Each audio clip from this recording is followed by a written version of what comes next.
सुभाषपा लगातार अपनी पार्टी का विस्तार कर रही है, संगठन को मजबूत करने में लगी हुई है। हमारे साथ में इस समय ओम प्रकाश राजभर हैं, सुभाषपा अध्यक्ष। अध्यक्ष जी, ये बताइएगा, जिस तरह से पार्टी का विस्तार लगातार आप लोग कर रहे हैं, आज भी कई लोगों ने ज्वाइन किया और एक सावधान यात्रा भी निकालने वाले हैं आप लोग।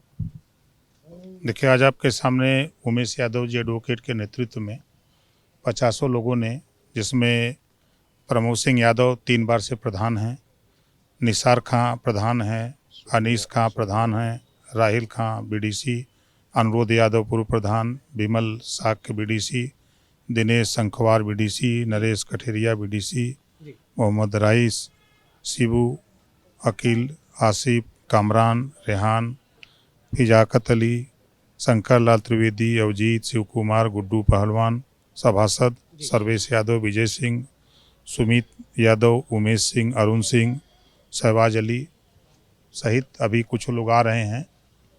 तो पार्टी की जो विचारधारा है, उस विचारधारा को लेकर के, उससे प्रभावित होकर के आज लोगों ने पार्टी ज्वाइन की। हम सभी साथियों को हम धन्यवाद देते हैं कि आप लोगों को हमारी विचारधारा, पार्टी की विचारधारा अच्छी लगी और हम सब लोग मिल कर के जो सावधान यात्रा का उद्देश्य है, हम लोग 26 तारीख को लखनऊ से उसका शुभारंभ करेंगे, जिसमें पूर्वांचल में 17 रैली होगी, पश्चिमांचल में 6, मध्यांचल में 8, बुंदेलखंड में 2। उसका उद्देश्य यही है, पहला है जातिवार जनगणना। 1931 में जातिवार जनगणना हुई, उसके बाद जातिवार जनगणना नहीं हो पा रही है, जबकि बाबा साहब डॉक्टर अम्बेडकर जी ने संविधान में व्यवस्था दिया है कि हर 10 साल पे जातियों की गिनती हो, किसको कितना हिस्सा मिला, उनका हिस्सा क्यों नहीं मिला, इस पे सरकार अमल करके उनको हिस्सा दिलावे। तो आप इसको लेके लोगों के बीच में जाएंगे, अपनी बात रखेंगे। एक सवाल ये लेना चाहेंगे राजभर जी कि आपके एक विधायक अब्बास अंसारी लापता हो गए, पुलिस ढूंढ रही है, लगातार छापेमारी हो रही, मिल नहीं रहे हैं। अब पुलिस वहाँ खोज रही है जहाँ खुदा पुलिस ताला लगाई हुई है, सील की हुई है मकान। मैंने देखा है आप ही लोगों के चैनल पे एक नोटिस ले जाके चस्पा कर रहे हैं, उसी पर न कोर्ट ने कहा है कि आप कहाँ चस्पा कर रहे हो, जो मकान सील किए वहीं चस्पा कर रहे हो, तो क्या जानकारी उनको है। तो कोर्ट ने भी, एमपी एमएलए कोर्ट का हमने देखा बयान आया था कि अब्बास अंसारी जमानत के लिए हमारे यहाँ अप्लीकेंट दिया है, दरख्वास्त दिया था, किन्हीं कारणों से उसकी बेल नहीं हुई है, वो लीगल में अपना कानूनी कार्रवाई में लगा हुआ है। अब 25 तारीख तक हाजिर करने के लिए कोर्ट ने आदेश दिया कि आप हाजिर करो, तो ये पुलिस का काम है, पुलिस अपना ले जाए, उनको हाजिर करे। अच्छा, आपकी पार्टी के विधायक है, कुछ बातचीत, कोई संपर्क हुआ आपका? नहीं, हमारा इधर संपर्क नहीं है। अच्छा, ये बताइए, क्या लगता है पुलिस क्यों नहीं ढूंढ पा रही इतने समय से? वो क्यों नहीं मिल रहे, कहाँ चले गए? अरे भाई, अब पुलिस अपना काम कर रही है, रोज छापेमारी कर ही रही है। जैसी खबरें आप लोगों के माध्यम से मिल रही हैं, ऐसा नहीं है, पुलिस अपना काम कर रही है, अदालत का निर्देश है, उसी में पुलिस अपना सक्रिय है। विधायक है, कोई सुझाव भी देंगे उन्हें? नहीं, चैनल के माध्यम से ही सही, फोन पे तो आप बोल रहे संपर्क नहीं हो रहा।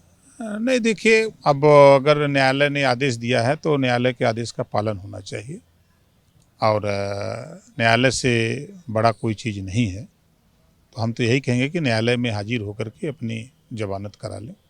अच्छा, एक चीज़ ये बताइए कि अखिलेश यादव अभी गए आजमगढ़ और रमाकांत यादव जो विधायक है पार्टी से, उनसे जेल में मिले।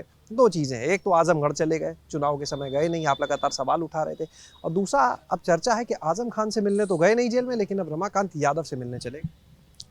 देखिए, यही उनकी दुर्गति का कारण है, जो प्रश्न उठते हैं या सवाल उनके ऊपर उठते हैं। अभी एक विधायक जो पेट्रोल पंप तोड़ा गया जेल में है, उन्हीं की पार्टी का है, उससे मिलने नहीं गए। 2 साल के ऊपर आजम खां जी थे जेल में, उनसे मिलने नहीं गए। समाजवादी पार्टी के आंदोलन में तमाम जातियों के लोग, ऐसा नहीं कि खाली यादव ही है, जो समाजवादी पार्टी की विचारधारा से लैस है, वो तमाम लोग जेल में बंद हैं, लेकिन वहाँ क्यों नहीं जाते हैं? तो सवाल उठना लाजमी है ना। आप फर्रुखाबाद जाएंगे तो समाजवादी पार्टी के यहाँ जाएंगे, लेकिन वहीं दूसरे के यहाँ क्यों नहीं जाते हैं आप? इस नाते सवाल खड़ा हो रहा है कि एक विधायक, वो भी बंद है जेल में, वहाँ जाइए, और जो फर्जी मुकदमे अगर लिखे जा रहे हैं तो उसके लिए आप पूर्व मुख्यमंत्री हैं, आपको तो चाहिए कि मुख्यमंत्री से मिल करके इस बात को बैठ करके डिस्कस करना चाहिए। लेकिन भाई अब अपने अपने को सब बड़ा नेता बन रहा है, और बड़ा नेता बनने में पीटे जा रहे हैं। ये जो हम सब लोग जो इकट्ठे हैं, ये दुखियारे लोग हैं। ये समाजवादी पार्टी के नेता और बहुजन समाज पार्टी के नेता से दुखी हम लोग हैं। अगर ये नेता कायदे से समाज का हित चाहते तो समाज की लड़ाई के लिए ये लोगों को जो वर्तमान सरकार है मिलने में कहा जाता है। अपनी बात एक दमदारी होगी ना, एक सीएम जाके कहे किसी बात को लेके, एक से सीएम और सीएम से कहे, बात ना बने तो बड़ा आश्चर्य की बात है। अच्छा, एक चीज़ ये बताइए, आप लगातार कहते थे अखिलेश घर से नहीं निकलते, अब तो घर से निकलने लगे और पूर्वांचल को आप अपना गढ़ भी कहते हैं, तो ये बताइए अब वो इतना बाहर निकलेंगे, आप ही के लिए चुनौती तो नहीं बन जाएंगे पूर्वांचल में? ऐसा है ना, शेर शेर होता है। शेर चाहे जंगल में रहे और चाहे कटघरे में, उसको देख के सब लोग डरते हैं चाहे वो कहीं भी रहे। और जो चीज़ हम तो अभी जैसे 69,000 शिक्षक भर्ती में हमारे कार्यालय पर बलिया रसड़ा करीब 500-600 लड़के चले गए। लखनऊ से, बाराबंकी से, सीतापुर से, हरदोई से बच्चे गए थे। उन लोगों ने कहा, तो मैं खुद मुख्यमंत्री से मिला, उन्होंने बताया, उन बच्चों को मैंने बताया कि ऐसे ऐसे आप करो, आपका हो जाएगा। अब 19,000 लगभग पद राष्ट्रीय पिछड़ा वर्ग आयोग ने भी कहा है, सरकार ने भी माना है, कोर्ट ने भी कहा है कि आरक्षण में अनियमितता हुई है। वो बच्चे भटक रहे हैं, हो सकता है हम समझाने में मुख्यमंत्री को फेल हो। तो ये मायावती जी और अखिलेश जी खाली वोट लेंगे ये 19,000 लगभग बच्चों के भविष्य का है ना, वो आरक्षण के दायरे में आते हैं बच्चे, तो उनके लिए ये क्यों नहीं जाके मिलते हैं मुख्यमंत्री से? मायावती जी क्यों नहीं मिलती हैं? इनके ऊपर कोई आफत विपत आएगी तो फोरमों से बतिया के सही भीतरा कर लेंगे। इन लोगों को चाहिए कि ऐसे मुद्दे पर बैठ करके, आज अखिलेश जी मुख्यमंत्री के यहाँ जाके बैठे हैं कि इस मुद्दे पे जा रहे हैं, तो पूरे प्रदेश में ना हड़कम होगी और मुख्यमंत्री खुद उस पर एक्टिव होंगे। लेकिन ये लोग खुदा नहीं चाहते हैं कि इन लोगों का भला हो। यानी आप कहना चाहते हैं आरक्षित वर्ग के जो लोग हैं उनके विरोधी हैं दोनों लोग? और क्या है, आरक्षित नहीं है, अति पिछड़े दलित वंचित समाज के विरोधी हैं। यही तैसी होते तो आज दुर्गति काहे के होती। अच्छा, एक चीज था, आरक्षण की बात आपने छेड़ी है, तो योगी सरकार 10 साल का ब्यौरा जुटा रही है कि ओबीसी में कितना रोजगार दिया गया 10 साल के दौरान। 10 साल में सपा का भी कार्यकाल आएगा, भाजपा का भी आएगा, उसमें भी अलग अलग जो उपजाति है उसके हिसाब से ब्यौरा निकाल लें, तो क्या लगता है 24 की तैयारी इस तरह से? देखिए, मैं सरकार में था तो सामाजिक न्याय समिति की रिपोर्ट लागू करने के ही सवाल पे बराबर हमारा चकचक चलता रहा। उसमें राघवेंद्र सिंह प्रो रिटायर्ड जज हाई कोर्ट के नेतृत्व में टीम भी बनी, रिपोर्ट भी आ गई। तो इसी बात की, और 4 अक्टूबर 2013 को हाई कोर्ट ने आदेश दिया था, जब माननीय अखिलेश यादव जी मुख्यमंत्री थे, कि सामाजिक न्याय समिति में की रिपोर्ट या 27% आरक्षण में जो भी संगति है उसको दूर करो। 15 अक्टूबर 2013 को भी एक आदेश दिया था कि गरीब और अमीर के बच्चे एक साथ पढ़ें, तभी शिक्षा में बराबरी आ सकती है, सुधार आ सकता है।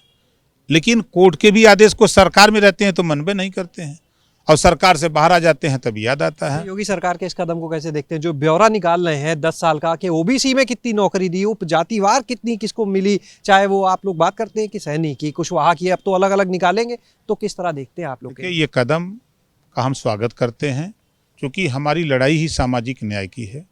जो सबसे निचली पायदान पे खड़ा व्यक्ति है उसको हिस्सेदारी मिले, रोजगार मिले, नौकरी मिले, शिक्षा मिले, स्वास्थ्य मिले, इन सारी चीज़ों को लेकर के हम लोग लड़ रहे हैं, तो उस कदम का हम स्वागत करते हैं। एक आखिरी सवाल, केंद्रीय गृह राज्य मंत्री अजय मिश्र टेनी ने कहा, जो राकेश टिकैत है, नेता है किसानों के, उनको कहा है 2 कौड़ी के आदमी है और सड़क पर कुत्ते भौंकते रहते हैं, गाड़ियों के पीछे दौड़ते रहते हैं। अब देखिए, अब उन लोगों का बयान, भाई बड़े लोग हैं, अब वो बयान का तर्क वितर्क वही दे सकते हैं। और जहाँ तक राकेश टिकैत का सवाल है, एक बड़े नेता हैं और किसी की हिम्मत नहीं है कि 13 महीना किसान आंदोलन चला दे। यहाँ 1 हफ्ता 15 दिन के बाद तो सेना भागने लगती है, भूखों मरने लगती है, तो घर लौट जाती है, और 13 महीना लगातार किसान आंदोलन, किसानों के सवाल पे आदमी डटा रहा, वो खिलवाड़ बात नहीं है। अगर वो नेता नहीं होता तो उसके खिलाफ कोई नहीं बोलता, तमाम दूसरे भी राकेश टिकैत नाम के लोग होंगे। लेकिन मिस्टर टेनी के बयान को कैसे देखते हैं? नहीं, ये अच्छी बात नहीं है।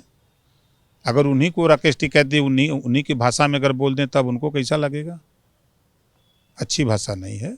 एक मर्यादित भाषा का इस्तेमाल करना चाहिए। एक बड़े पद पे हैं, जिम्मेदार के पद पे हैं, देश में मिल करके सरकार चला रहे हैं, तो ऐसा नहीं बोलना चाहिए। बहुत बहुत शुक्रिया बात करने के लिए। तो ये थे हमारे साथ में ओम प्रकाश राजभर जी, जिनका साफ तौर पर कहना है कि जो बयान अजय मिश्र टेनी की तरफ से दिया गया वो पूरी तरह से गलत है। इस तरह का बयान नहीं होना चाहिए। और जहाँ तक बात की जाए अगर हाल ही में अखिलेश यादव के दौरों को लेकर, तो उन्हें लेकर भी ओम प्रकाश राजभर ने निशाना साधा। कैमरा सहयोगी राजू के साथ शैलेश अरोरा, एबीपी गंगा, लखनऊ।